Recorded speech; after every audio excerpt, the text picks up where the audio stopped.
نحمده ونصلي على رسوله الكريم أما بعد فأعوذ بالله من الشيطان الرجيم بسم الله الرحمن الرحيم إلهكم إله واحد فالذين لا يؤمنون بالآخرة قلوبهم منكرة وهم مستكبرون لا جرم أن الله يعلم ما يسرون وما يعلنون إنه لا يحب المستكبرين صدق الله العظيم. دا سورة نحل سوال لسم سپاره دا او دریم رکو شروع کیږي. په دې آیات کې الله سبحانه وتعالی د خپل وحدانیت ذکر فرمایي. الہکم الہ واحد، ستاسو معبود یو دی، یعنی د عبادت لایق صرف او صرف یو ذات ته چې هغه الله پاک دی. فالذین پس کوم خلق چې لا یؤمنون ایمان نه وروړي بالآخرت په آخرت قلوبهم زړونه د دوی منکر دي وهم مستكبرون او دوی غرور کوي د دې خبرې نه چې ایمان وروړي، په خپل کفر باندې قائم دي او د ایمان وروړو غرور او تکبر کوي. الله سبحانه وتعالی مخکې فرمایي لا جرم یقینا ان الله چې الله يعلم پوهیږي ما يسرون وما يعلنون په هغه څه چې دوی یې پټوي او په هغه څه چې دوی یې ښکاره کوي. انه لا يحب المستكبرين، بشکه هغه نه خوښوي غرور کوونکی تکبر کوونکی. د دې د مخکې الله پاک د کافرانو په باره کې و فرمایل چې یعنی دوی د غرور او د تکبر د وجې نه یعنی ایمان نه وروړي، چې ځانونه ډېر لوی ګڼي او وایي چې موږ به د دې پیغمبر متابعت کوو، نو د دې د وجې نه دوی دا خبره کوي. وإذا قیل لهم، او هر کله چې وویلی شي دوی ته ماذا انزل ربکم، نازل کړي دي ربکم ستاسو پروردگار، قالو نو دوی وایي اساطیر الاولین، کسی دي د پخوانو خلکو. وایي چې کله ته د دوی نه تپوس وکړي چې الله پاک څه نازل کړي دي پر رسول علیه الصلاۃ والسلام باندې، نو دوی څه وایي؟ دوی وایي چې دا خو بس کیسې او کهانۍ دي، په دې کې ته شنو د فرعون کیسه را، د موسی علیه السلام کیسه را، د ابراهیم علیه السلام کیسه را، د نوح علیه السلام کیسه را، د لوط علیه السلام کیسه را. دا کیسې دي بس تیرې شوي دي، بس دا چې پته نشته چې دروغ دي که رښتیا دي. نو دوی دې ته یعنی هغه داسې خاص اهمیت نه ورکوي. نو الله پاک فرمایي لیحملوا اوزارهم، چې دوی به اوچتوي خپل پیټي د ګناهونو کاملتاً پورا په پورا یوم القیامت، په ورځ د قیامت باندې. ومن اوزار الذین، او سو پیټي د هغې خلکو یضلونهم بغیر علم، چې دوی یې ګمراه کوي بغیر د علم نه، چې خلکو ته ملا وعظ نصیحت کوي چې مړه دا خو دروغجن دی، دی هسې د ځانه دا خبرې کوي او تاسو ته کیسې کهانې اوروي، نو تاسو چې کوم دی نو په ده باندې ایمان مه راوړئ، نو د ای لپاره رکاوټ جوړېږي. نو الله پاک فرمایي چې د هغې نه بس پیټ خپل نه سپکېږي که یو سړی د بل چا په خبره باندې بي چونچانا خبره ومني. مثال ته الله پاک خپل فکر ورکړی دی، عقل یې ورکړی دی، نو دې په کار چې خپل عقل او فکر نه کار واخلي که نه، خو دې د هغې نه کار نه اخلي او بس د بل چا په خبرو کې راغو او د هغه خبره ومنله او ایمان یې راونوړو، نو ده باندې خو به خپل بار وي. خو لیکن د دغې بار یعنی چې کوم خلکو د گمراهۍ سبب دی جوړ شوی دی، نو دغه بار به په دوی باندې خپل هم وي او هغه سړي دا هغه بار نه په د باندې بار وي خو هغه به کمیږي نه. دا یاد ساتئ. الله سبحانه وتعالی فرمای الا خبردار ساء ما یزرون ووري بدی هغه څه چې دوی اوچتوي. دا کوم بوجونه چې دوی په ورځ د قیامت اوچتوي دا ډیر بد بوج دی. دا خدا سي بوج نه دی چې یاره زدل تکي بلک بوج اوچت کی او دا غي د وجه نه بس وخت پس بلاړ شي هغه یو ځای براشي چې د هغه په وجه باندې به دغه ځای ته تورسي نو هغه بوج بکې دی بیا. لیکن دا بیا کوزیدو والا بوج نه وي چې د انسان نه بکوشي. قد مکر الذين من قبلهم بشکا تدبیر کړو هغه خلقو چې لدوی نه وړاندې وو. فأتى الله پسراغ حکم د الله بنيانهم د دوی د عمارت د غرزولو من القواعد د بنیادونو نه. فخر عليهم السقف پسرا پریوتلو په دوی باندې چت من فوقهم د پاسه د دوی نه. واتاهم العذاب من حيث لا يشعرون او راغی په دوی عذاب د کوم ځای نه چې د دوی خیال هم نو. دی خو انکار وکړو. الله سبحانه وتعالی په اول فرشته راولېږله په ډېرو قومونو باندې او هغوی باندې چې کله چغه ووهله نو ټول مړه شوه او بیا د هغې نه پس الله سبحانه وتعالی زلزله پرې راوسته. د هغې په وجه راځئ هغه چتونه هم په هغې باندې راوغورځېده او چتونه ټول په دوی باندې پراتو او بعضې دیوالونه د نشانې په طور باندې الله سبحانه وتعالی پرېښي دي. ثم یوم القیامت یخزیهم بیا به د قیامت په ورځ دوی رسوا کړي.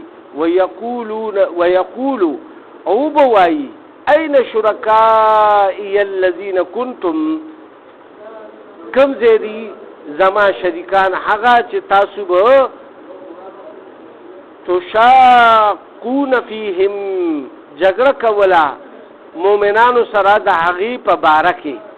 قال الذين اوتوا العلم وای به هغه خلک کومو ته چې ورکړی شوی وو علم ان الخزي بشک رسوایی اليوم نن ورځ والسوء او سختی علی الکافرین په کافرانو دا. بس هغه ورځ بیا چې چاله خدای پاک علم ورکړی دی او مؤمنان خلک ای وای چې نن دا سختی چې نه دا صرف په کافرانو او په هغه خلکو دا کوم خلکو چې کفر کړی دی او دا الله سبحانه وتعالی نافرمانی کړی دا. بیا الله پاک فرمایي الذين تتوفاهم الملائکه په هغه خلکو چې قبض کول به روحونه د دوی فرښتو چې یعنی کله دا فرښتې راځي دی لا او د دوی روح قبض کوي.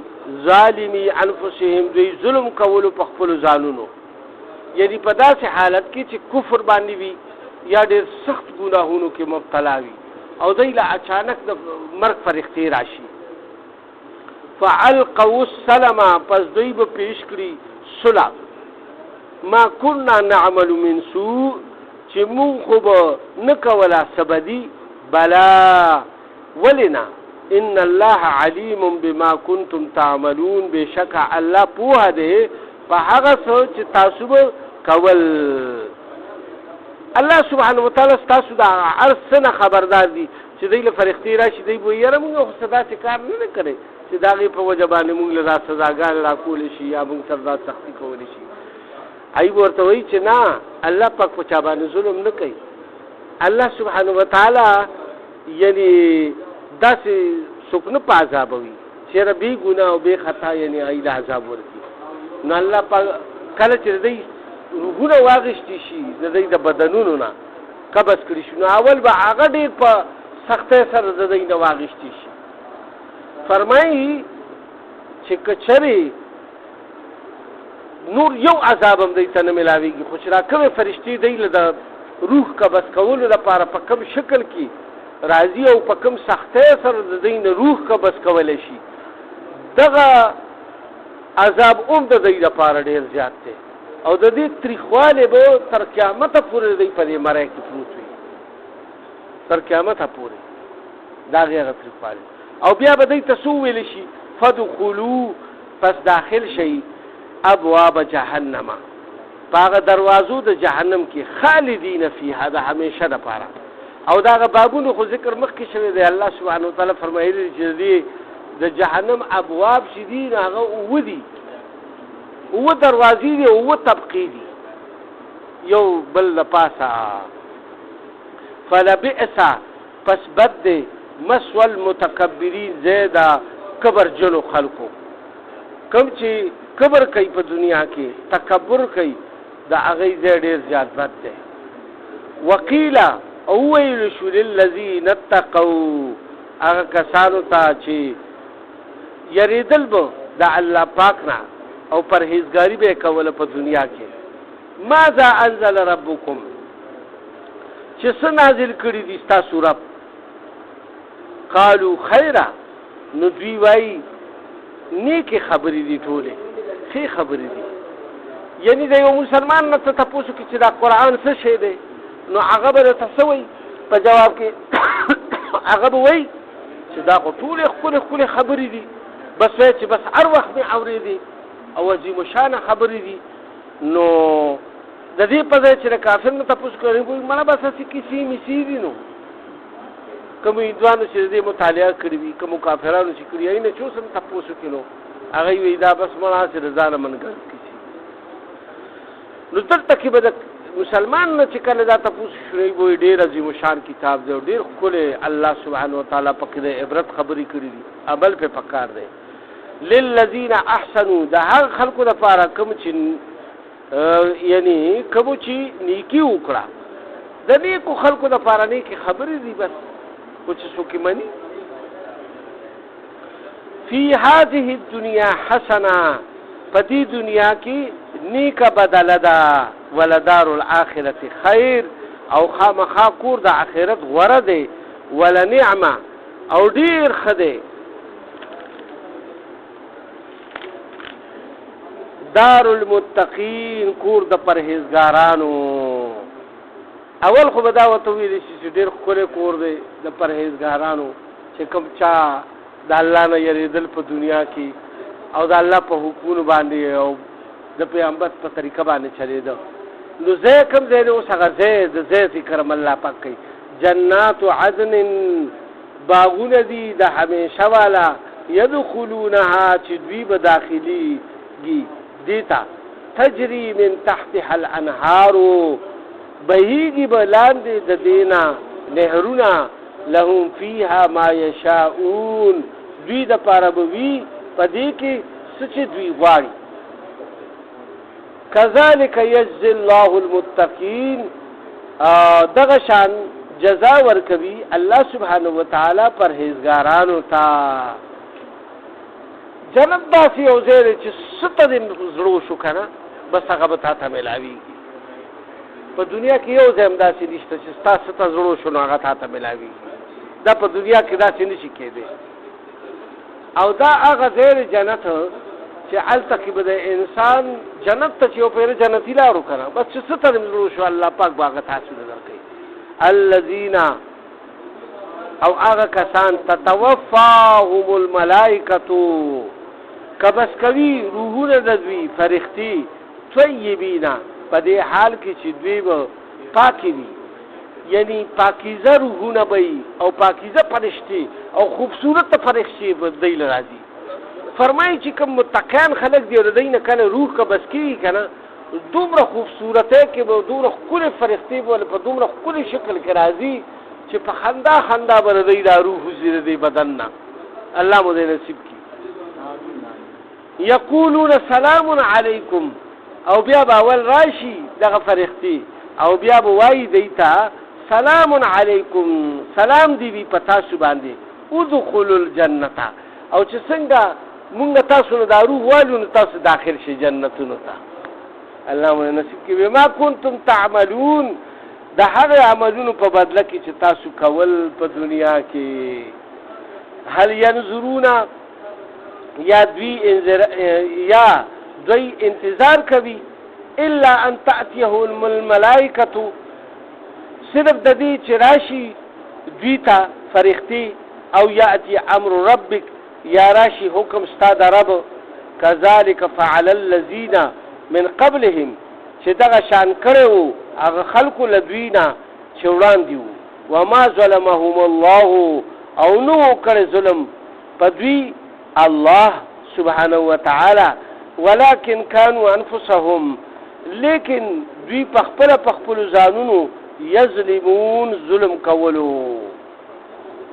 دا اوس بیا الله پاک د جنتیانو نه پس د هغه ظالمانو ذکر فرمایي چې کوم یعنی وایي چې قیامت به نه راځي دا اسې دروغ خبرې شي او دا جنت دوزخ دا اسې دروغ خبرې تللی دي. نو فرمایي چې کله دی د الله پاک د حکم انتظار دی کوي او دی خو نه مني چې ملایکې راشي او د الله حکم وروړي. نو کله چې ملایکې راځي او د الله حکم وروړي نو بیا څه چلي؟ بیا خو عذاب راځي، بیا خو د الله عذاب ځان سره وروړي. نو دی د هغه عذاب په تمه باندې دي. فاصابهم پس ورسېدل دوی ته سیئات بدلی ما عملو د دوی د عملونو وحاق بهم او راتاو شو په دوی ما كانوا به یستهزئون عذاب کوم پورې چې به دوی ټوکې کولې په دنیا کې به وي چې دا خاصه فضول خبرې اترې دي او نه عذاب شته او نه دوزخ شته او نه جنت شته. نو وی بیا به راتاو شي ته دا دوزخ او دا لمبې به راتاو شي کم چې دی به هغې پورې خندا کوله او پیغمبرانو پورې به خندا کوله. الله سبحانه وتعالی دې مونږ ټول د عمل توفیق راکړي. یا الله زمونږ دا ناسته په خپل درګاه قبول او منظوره کړي. په دې کې که زمونږ زمانه خاص طور په معنا او په مفهوم کې څه کمې زیاتې شي نو معافي یا الله راته وکړي. مونږ نه کار والي چې ستاسو د رضا او د لقا او د قرب سبب وشي په مونږ کې او په کورونو هسپتالونو کې څومره مؤمنان مسلمانان یا الله بیماران دي شفایاب کړي، څومره قرضداران دي قرضونه اخلاص کړي. د چا څه شرعي حاجات دي یا الله تا ته معلوم دي خپل غیبي خزانونه ورته پوره کړي. د حق والا د رزق فراغ سبب د ټولو مؤمنان مسلمانانو په خپل کور کې وطن باندې وکړي. یا الله رحم کرم والا معامله مونږ سره زمونږ پلارانو نیکانو سره چې کوم وفات شوي دي ای ټول سره وکړي او دا راتلونکي منزلونه مونږ ته مسان کړي او مونږ سره رحم کرم والا معامله وکړي په آخرت کې او د مرګ په وخت کې او یا الله جنتونو ته بغیر حساب به کتاب داخل کړي. په آخر کې ودا عظیم شان کلمه نصیب کړي چې لا اله الا الله محمد رسول الله صلی الله علیه وسلم.